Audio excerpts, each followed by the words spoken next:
Hi, I'm Chloe, and this is a short introduction to the life of Alfred Packer, otherwise known as the Colorado Cannibal. When I started researching this project, I never thought that I could feel bad for a cannibal.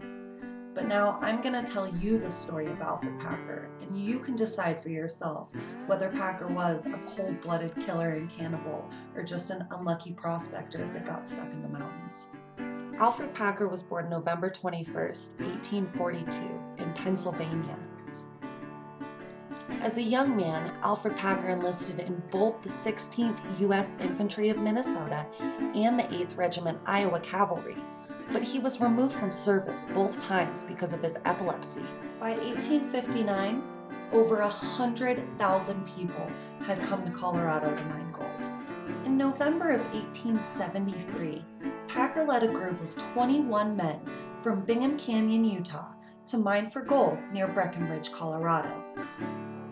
The party of 21 left Provo, Utah in late 1873 and arrived in Colorado at the winter camp of the famous Chief Array on January 21st, 1874. The weather that winter was particularly bad, and Chief Array advised the men to stay until the weather turned. Unfortunately, Packer and 5 other men decided to continue. So, on that fateful winter of 1873 and 1874, 6 men ventured into the San Juan Mountains. But 2 months later, only 1 man returned. The man who survived was obviously Packer, and to this day, he is the only one who knows what happens in those mountains. When Packer emerged 2 months later at the Los Pinos Indian Reservation, he looked surprisingly healthy. Packer claimed that a harsh blizzard had separated him from the 5 other men. But people quickly started to realize that Packer had more money than anyone had ever seen him with, and he was in possession of items that belonged to the missing men. Packer's story really began to come apart once the bodies were found. The sheriff of Squatch decided to arrest Packer under the suspicion of murder when it was discovered that the corpses looked like, quote, someone had brutally killed the men in their sleep. Packer was arrested and charged with the murders of all 5 men. However, this is not where the story ends. Alfred Packer miraculously escaped Squatch jail in 1874, and he wasn't recaptured for another 9 years. And when he was recaptured, Packer had a much different story to tell. Packer gave his second confession in 1883. It's important to remember that this confession is the one that fits best with actual forensic evidence from the scene.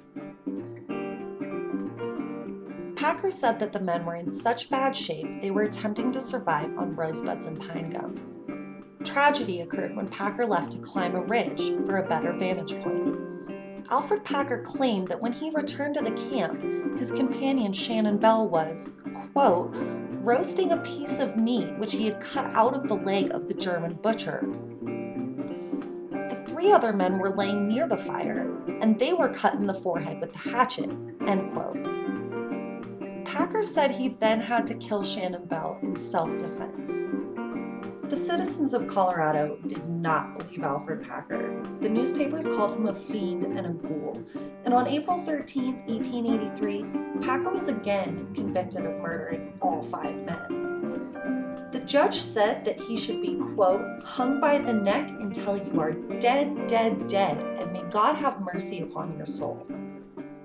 Alfred Packer spent the rest of his life in and out of jail, pleading his innocence. The Colorado Supreme Court reviewed Packer's case 5 times, but it was never overturned. Various lawyers and random citizens eventually joined Packer in his attempts to get his name cleared. Alfred Packer stayed in the Canyon City prison until 1901 when he was released on parole.